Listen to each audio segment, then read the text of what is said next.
Bonjour à tous, alors aujourd'hui, je vous en avais parlé dans une précédente vidéo que je vous mets en lien.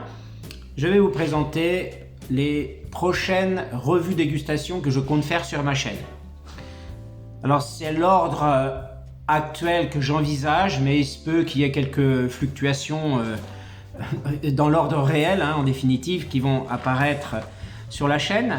Alors tout d'abord, je voudrais vous dire que dans les prochaines vidéos, je vais quand même alterner aro et non aromatique. Je vais vous dire pourquoi, c'est parce qu'en fait j'ai eu quand même pas mal de commentaires de personnes qui aimeraient me voir essayer des naturels, des non aromatiques. C'est ce que je vais faire prochainement. Je vais me risquer un petit peu, je vais emprunter des sentiers qui me sont quand même plus ou moins inconnus pour moi, mais je tiens quand même à vous prévenir que ça va être la plupart des tabacs qui ne sont pas vendus en France. Et comme je viens de publier une vidéo sur un aromatique, la prochaine revue dégustation sera un non aromatique et nous aurons pour cela l'Amphora Burley. Alors c'est un full Burley que j'ai reçu en échantillon il y a quand même pas mal de temps et j'aimerais bien l'essayer parce que j'en ai entendu dire du bien quand même, notamment par la personne qui me l'a envoyé et puis aussi sur d'autres revues.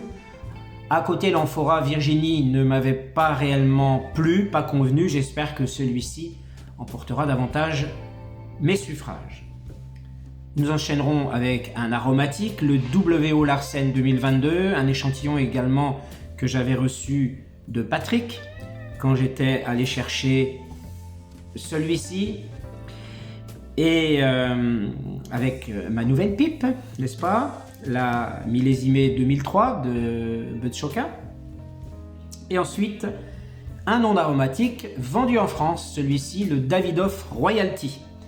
Alors, le Davidoff Royalty, c'est un tabac que fume très souvent l'un des abonnés avec qui je suis régulièrement en contact. Et j'ai voulu donc l'essayer pour pouvoir vous en montrer une dégustation. Suivra un aromatique que j'avais reçu il y a quand même pas mal de temps, il y a les tout débuts de ma chaîne en fait, donc il y a bien un an. Le Ole Shenandoah Fuzzy Schnapps, un aromatique à la pêche. Donc la vidéo est déjà faite, je vous laisserai la découvrir. Suivra un non aromatique, le Mac Baren Navy Flake. Alors c'est un Burley mais avec un peu de Virginie Cavendish. Donc je suis assez curieux quand même parce que c'est un naturel, donc pas d'arôme. Et je serais un petit peu curieux de voir ce que l'ensemble Burley Virginie Cavendish peut faire pour un non aromatique.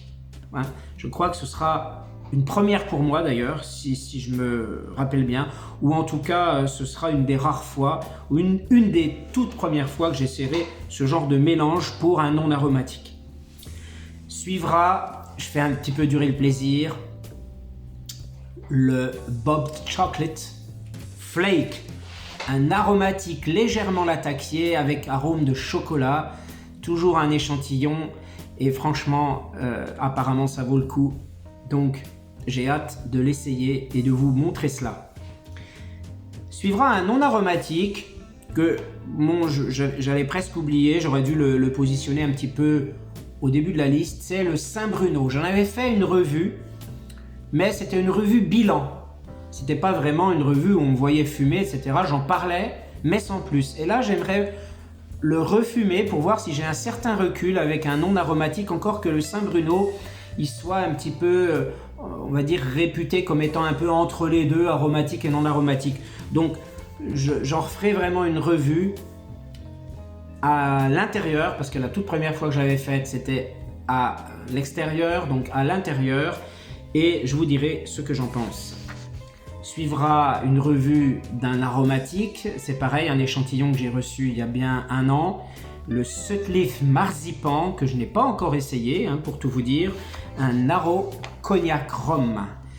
Le naturel suivant sera un Lane Limited, donc normalement un bon tabac, le HGL, avec un mélange à peu près classique, sauf que bien sûr il n'y a pas de Black Cavendish si je ne m'abuse, et le Latakia y est minoritaire, donc c'est à voir et je pense malgré tout l'apprécier.